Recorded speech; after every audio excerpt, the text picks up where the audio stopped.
Hin êzîdiyên ku ji Şengalê reviyan û xwe spartin veran şehra navçeya Şanlıurfê di avahiyên vala û depoyan de dimînin. Zarokên ku ji şer xilas bûne xeyal dikin ku rojekê bizibirin welatên xwe.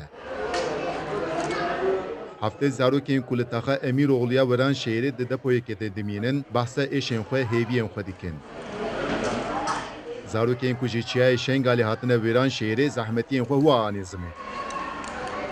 زاروك حتى يعني ام جتياي هاتن قلق زاروك مرن وافكال وبيرو او نتشيان بمشن او جتجي دامان يعني داكا بابي من الجياي دا شنغالي ما ام چون جوان ام همي بايا چون خودي حتى آوي جينابو حتى آوي نابو ام بدانا زاروكا وقلقين مري هبوني جياي شنغالي